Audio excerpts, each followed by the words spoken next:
But that's good coffee. We like to think of love as this wild, limitless force. But what if the real kind of love, the kind that actually means something, only exists because of the limits we are willing to place on ourselves? Today, we're diving into that paradox with a little help from the philosopher Slavoj Žižek, jazz, and the weird way in which love makes everything feel as if it's totally inevitable and completely out of our control. Consider a jazz musician in the midst of improvisation. It might seem that true creative freedom would mean playing without any constraints, no key signature or time signature, no underlying chord progression, just pure expression. But any musician will tell you the opposite is true. It's precisely knowing these constraints that they find their greatest freedom to create. This is where we encounter a paradox, that the highest form of freedom emerge from voluntary constraint, just like falling in love. Think about when you fell in love, or the last time you fell in love. Now try to explain why you fell in love with that person. It's easy to find yourself listing attributes, their smile, their kindness, their wit, but this is missing something else about the nature of love itself, because we meet people all the time that we could list traits about, and we don't end up falling head over heels for people anytime someone hits our love bingo card. It's like trying to explain why a particular piece of music moves us by listing its technical elements, the chord voicings, the rhythmic patterns, melodic intervals. While these things matter, they completely miss the ineffable magic of the whole. Think about what happens when we try to rationalize love. I love you because of your beautiful eyes, your brilliant mind, and your kind heart.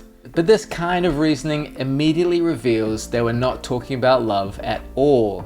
If love were merely a calculation of attractive qualities, it would be nothing more than that bingo card or a musician mechanically combining pleasant sounding notes without any real artistry. When we examine things closer, we realize that the reasons we give for loving someone only become clear to us after we've already fallen in love. It's as if love creates its own retroactive justification.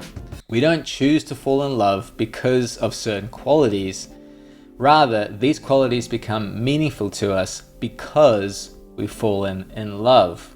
The philosopher Slavoj Žižek argues that love begins as an act of absolute freedom. We freely choose to love someone, but the moment we do, something remarkable happens. The very nature of that choice transforms and becomes, as Žižek puts it, the most radical chain that you can imagine, but it's a free chain. Just as jazz musicians' free decision to work within a particular key signature suddenly makes certain notes feel inevitable, our free choice to love becomes suffused with a sense of necessity, not because we can't live without the other person, but because the choice itself acquires a different quality. Think about what this means. When we're truly in love, the initial moment of choice doesn't feel arbitrary anymore. It feels meaningful.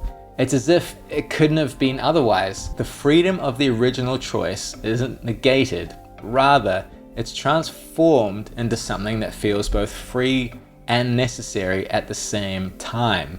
We still choose to love, but that choice now feels like the recognition of something profound rather than a mere preference or decision. This transforms our entire understanding of freedom in love. The very phrase falling in love captures something profound about its nature. Like a musician caught up in the flow of improvisation, we freely enter into something that then takes us over completely. We choose to let ourselves fall, yet it's the falling itself that is beyond our control. It's not about keeping our options open versus committing to someone.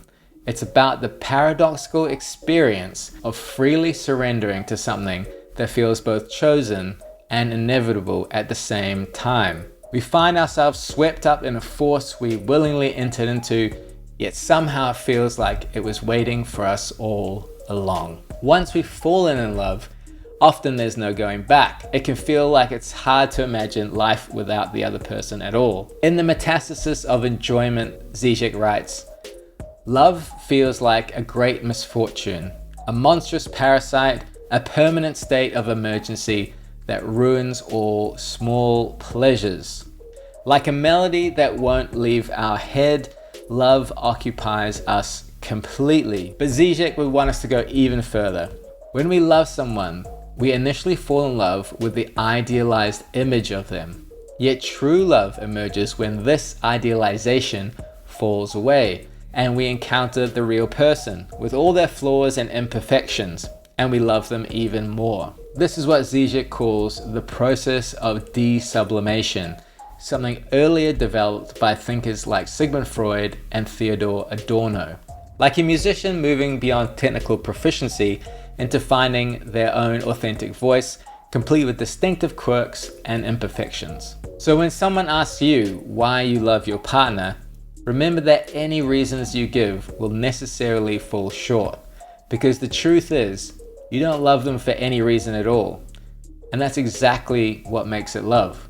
Like the most transcendent moments in music, it's not about the individual notes anymore, but about something far more mysterious and profound that emerges when we freely choose to bind ourselves to something greater than ourselves. But what do you all think?